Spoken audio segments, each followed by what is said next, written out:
عربی گرامر مشکل کیوں ہے؟ اس کا سادہ سا جواب ہے کہ جب عربی گرامر پڑھائی جاتی ہے تو اس کو اپنی تمام تر جزیات کے ساتھ مکمل سکھانے کی کوشش کی جاتی ہے، جو کہ ایک عام قاری کے لیے مشکل کام ہے۔ دراصل ایک زبان سیکھنے کے لیے 4 سٹیجز ہوتی ہیں۔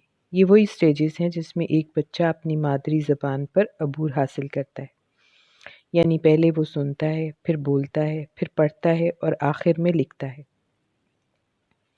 جب کوئی بھی زبان پڑھائی جاتی ہے تو ان چاروں سٹیجز پر عبور حاصل کرنا ضروری خیال کیا جاتا ہے، جبکہ اس کورس میں خیال رکھا گیا ہے کہ ہم صرف ایک سٹیج کی طرف ہی توجہ دیں، کیونکہ نہ تو ہمیں فرفر عربی بولنی ہے، نہ ہی عربی میں کوئی مضمون تحریر کرنا ہے، اور نہ ہمیں ہر طرح کی عربی گفتگو کو سمجھنا ضروری ہے، بلکہ ہمارا بنیادی مقصد صرف یہ ہے کہ پڑھتے ہوئے قرآن کو سمجھیں تاکہ ترجمہ دیکھنے کی ضرورت نہ پڑے اور توجہ صرف تحریر کی طرف رہے۔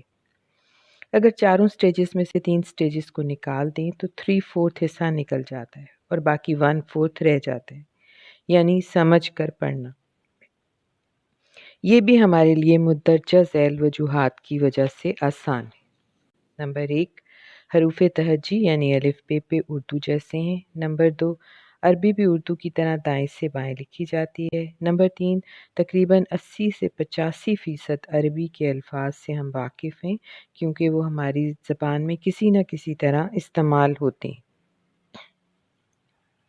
یعنی یہ ایک طرح سے ہماری سسٹر لینگویجز ہے۔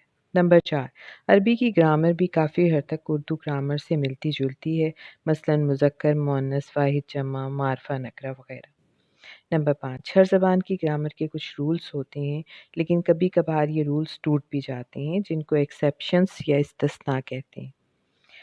انگلش میں یہ رولز بہت زیادہ ٹوٹتے ہیں، جبکہ عربی میں یہ رولز بہت کم ٹوٹتے ہیں۔ آپ ایک رول یاد کر لیں تو 90% ہر جگہ وہ یہی اپلائی ہوگا۔